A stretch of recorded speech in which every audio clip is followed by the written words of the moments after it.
极寒天气下，我独自窝在恒温的防空洞里，吃着火锅，唱着歌，而前男友和好闺蜜则在寒冷的暴风雪中瑟瑟发抖。上一世我因撞破了男友二蛋和我好闺蜜小美的奸情，并揭穿他们想骗我钱谋我命的阴谋，被恼羞成怒的他们推出门外。而我万万想不到，本是9月的天气，居然诡异的下起了大雪，气温一夜间降到了零下50度，而我被活活在门口冻成了冰雕。这一世，我定叫这对狗男女求生不能，求死不得。我居然重生了，回到了我被害死的20天前。我又惊又喜，我想要立刻冲回去报复那对贱人，但我随即冷静下来。我想起了死前那一场突如其来的大雪。今年这个夏天，气温高得离谱，人人都靠空调续命。可谁能想到，就在9月刚过，我就被活活冻死了。所以我现在最要紧的，不是去找那对贱人报仇，而是先想办法避过那段不知道会持续多久的低温天气。我回到跟二蛋同居的屋子，将自己重要的东西全都收拾好。但是我并未急着走，在回来的路上我就已经想好，即便我要离开，我也不能让他好受。于是我找出二蛋的证件，先下载了几个网贷 APP， 将二蛋的资料都输入了进去，然后做了一桌好菜，坐等二蛋下班回家。二蛋下班一进门，看到一脸甜笑的我和满满一桌菜，顿时诧异。我温柔地告诉他，我打算将我爸妈留给我的房子卖掉一套，买他看中的那套房子做婚房。二蛋和小美一直在合谋怎么哄我卖掉我爸妈的房子，骗走我的钱。见我终于松口要卖房，他非常高兴，过来就要亲我。我推开他，吃饭吧，我请了1周年假，明一早我就得去找中介呢。吃饭时，我撒娇地拿出手机要跟他合拍搞怪视频。二蛋向来讨厌我拍他，但现在他要哄着我卖房，自然百依百顺，让他眨眼就眨眼，让他摇头就摇头。眼见几个 APP 里100多万贷款全都到账，我卸载掉 APP， 笑着放下手机。哎呀，一直拍不好，不拍了。这顿饭我和他吃的都很开心，气氛一度十分和谐。第二天二蛋上班后，我打包了自己的物品离开了。爸妈去世前留给我的房子有2套，一套在市区，是学区房，一套是在宁市边郊紫金山下的小别墅。虽然位置偏，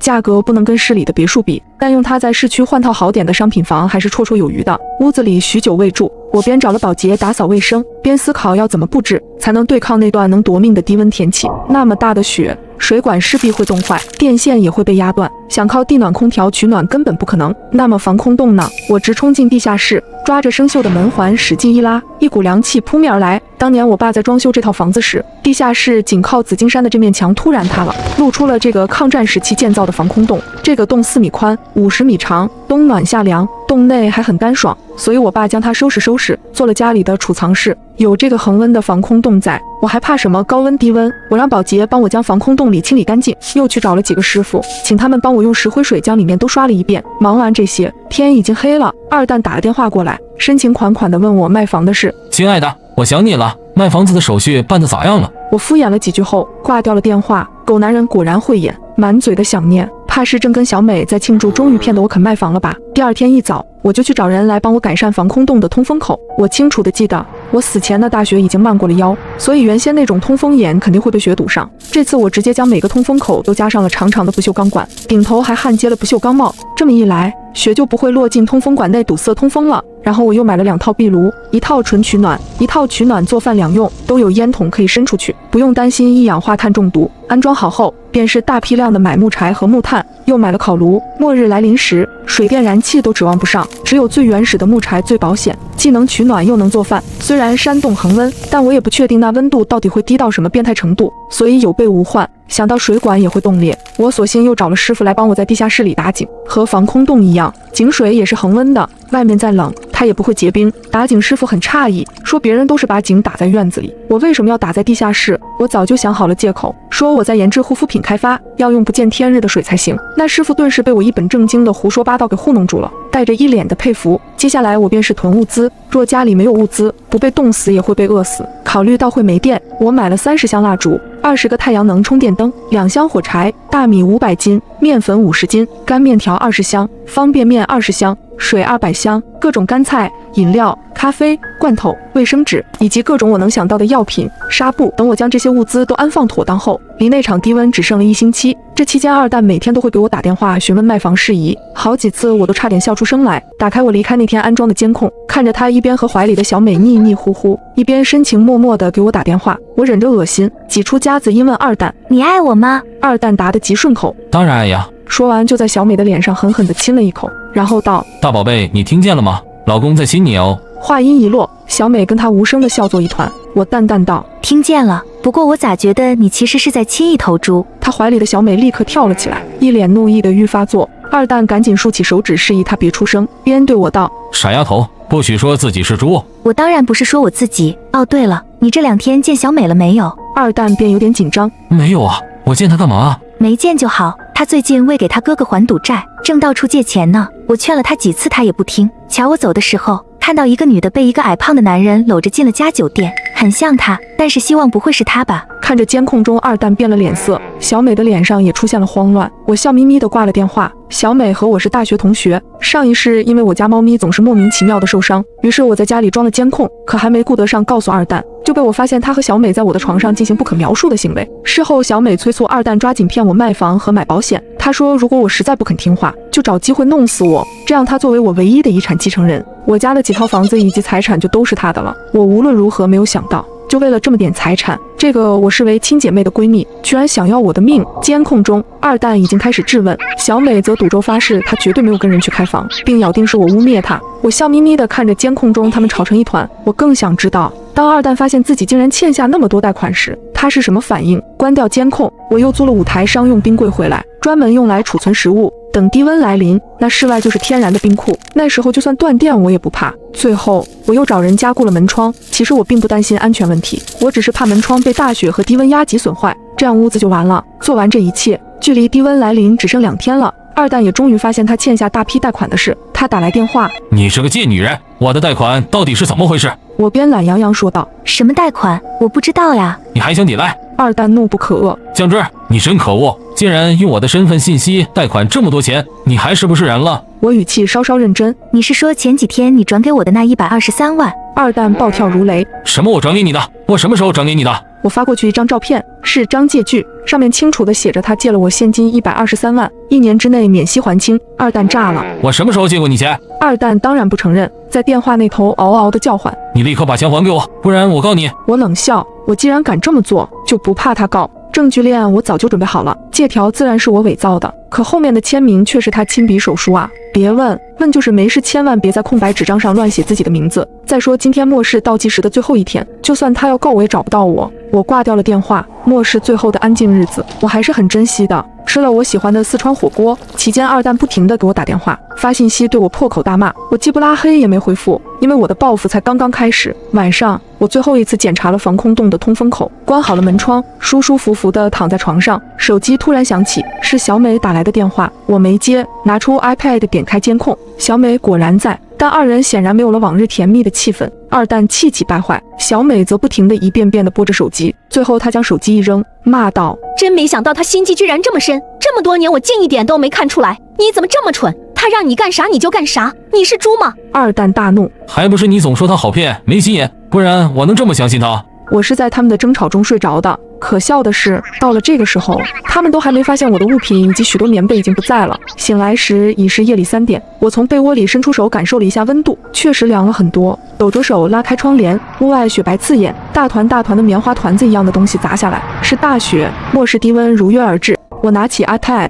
监控中二蛋和小美将所有衣服和夏天盖的薄被子都紧紧地裹在身上，抱成一团缩在沙发上，空调开着制暖，但小美依旧牙齿打颤，带着哭腔问：怎么会一床厚被子都没有？怎么会这样？二蛋哆嗦着，突然僵住。不对，降值的东西好像都不见了。我看着 iPad 忍不住笑出声。你们很快就会发现，不光是被子和厚衣服都没有了，食物也没有。我走的时候已将屋子里的食材全部清空丢弃，只留下了饮料。我正笑得高兴，手机疯狂响起，是二蛋。我点了接听。酱汁，你到底想要做什么？二蛋深吸了口气，放缓了语气问：你说你回去卖房，其实是骗我的，对吧？你把你的东西都带走了，你其实根本就没打算回来。他咬牙切齿：想卖房不一定是假的，但是带走我的东西没打算再见你倒是真的。二蛋，你本来就盼着我不回去，不是吗？你什么意思？但凡你有半点在意我，你也不会到今天才发现我的东西都不见了，你更不会忘记我跟你说的是请了1周的年假，可1周早过了，你却没问我为什么还不回去。说完我挂掉电话，将手机调为静音，埋头睡觉。再醒来时已是上午10点，这时我发现大雪已经快把窗户都埋了，透过缝隙能看到大团大团的雪还在如雨点般砸得又快又急。我忽然意识到，大雪若再这么下去，我家这栋2层高的小楼很快就会被埋，一旦盖过防空洞的通风口，我就会被活活闷死在屋子里。我瞬间惊出了一身冷汗，可大雪依旧又凶又猛，我没有办法让它停，那唯一能做的就只能是铲雪。我飞快地换上防风的羽绒服，戴上厚厚的帽子。好在我准备了2个通风口，并且靠近露台，我只需保证通风口通畅，就不会被闷死。我又借梯子爬上了屋顶，为了防止被雪压塌，我花了很大的价钱找人将屋顶用钢架加了一层，但饶是如此，我还是不能任由大雪堆积。屋顶面积大，零下几十度的气温，我全身几乎被冻僵了。厚实的衣帽在低温面前单薄的像纸，我咬着牙坚持着，可雪实在太大了。不过一转头，刚刚铲完的地方又过了脚脖子，这让我心里有点发慌。照这个速度下去，最多到明天下午，这2楼就会被埋了。我无论如何没想到，我做了这么多的准备，却忘了考虑大雪肆虐下这套房子不够高。一想到可能住在6楼的二蛋和小美还没被冻死，我就先被闷死了。我就一口玉气堵着嗓子眼，好不容易将屋顶的雪铲下去，我又用2根红色的绸带绑在出风口上，为的是怕万一雪将屋子埋了，我好通过这红色来寻找出风口的位置。做完这一切，我才回到屋内，看着电和燃气依旧没断，让我有点意外，真是替二蛋和小美高兴呢。不断电，空调还能用，没那么快冻死。防空洞内的温度相比室外高了不止1点，但我还是点起了壁炉。没多一会儿，防空洞里就变得温暖如春。我一边喝茶，一边拿起 iPad， 点开监控。沙发上，二蛋脸色发青的在破口大骂：“是个贱人！等雪停了，我就去找他，我不会放过他。”小美哆哆嗦嗦的哭：“老公，我饿了。”“不饿，谁不饿？”二蛋吼起来：“外卖下单没人接单，我能怎么办？你这里怎么一点吃的也没有啊？”小美开始发脾气：“吃，你就知道吃。”这俩贱人狼狈的样子，看得我郁结的心情瞬间大好。我放下 iPad， 拿起手机，无数的未接电话和辱骂我的信息，全是二蛋的，有几条是小美的，都是嘘寒问暖，并问我在什么地方。好家伙，他还想着我不知道他和二蛋在一起，还在跟我演。我粗粗扫了一眼，没回。我点开那个小区的楼栋群，群里正为这场大雪聊得火热。到这时候，已经没人关心能不能上班了，大家都在哀嚎停水和寒冷。原来居然已经停水了。我先给群里发了个红包，吸引了众人的注意力，然后好心提醒大家，这天气太诡异了，也不知道会持续多久，建议大家珍惜家里的饮水、食物和御寒衣被，做最坏的打算。我提醒他们关好门窗，万一大雪不停，气温继续下降，没吃没喝没御寒衣被的人，为了活命，只怕会什么都干得出来。二蛋和小美不可能坐以待毙，等到熬不下去时，他俩必定会向邻居求助，而我要掐断他们的求助之路。跟群里邻居们打完预防针后，我点开了小美的对话框，回了句：“我在家，你呢？” iPad 上的监控画面里，小美已经被冻傻了。还是二蛋发现了我的信息，他赶紧递给小美：“快，江浙回你信息了。”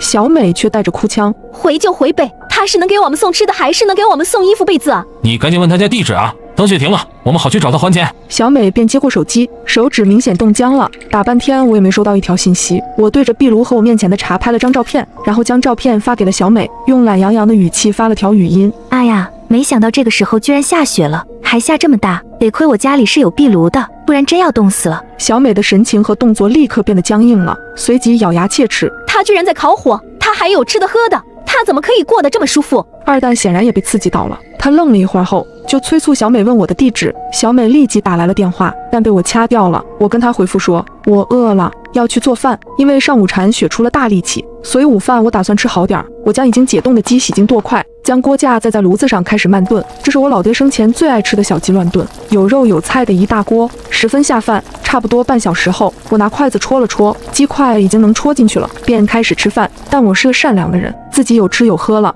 我哪能忘记二蛋和小美呢？那自然是要将这锅香喷喷的小鸡乱炖拍给他们瞧瞧的。我毫不吝啬的都发给了小美。监控中，小美拿起手机一看，哇一声哭了出来，她捶打着二蛋：“我快饿死了，你还不赶紧想想办法？他什么意思啊？他干嘛给我发这个？”二蛋正忙着打警方求助电话：“警察叔叔，我们没有吃的，也没有厚衣服，我们快冻死了，快点来救救我们！”对面不知道说了什么，就见二蛋的眉头越皱越紧，都不用猜，我就知道警察也无能为力。二蛋脸色铁青的挂掉电话，小美又缠了过去，将手机上的照片递给他看。二蛋看着手机，脸色阴沉，眼里满是怨毒。傍晚时，我又上了2楼露台，查看了一下通风口，大雪依旧急，好在通风口被我加了长长的不锈钢管，最少2天内不会被埋。我牙齿打颤的赶紧奔回防空洞，在炉火前烤了半天才缓过来。然后我就发现二蛋和小美那边的监控连不上了，楼栋群里大家都哀嚎，停电了。原来是小区停电了，没有电，空调不能用了。对二蛋和小美来说会是地狱般的毁灭。我打开某博，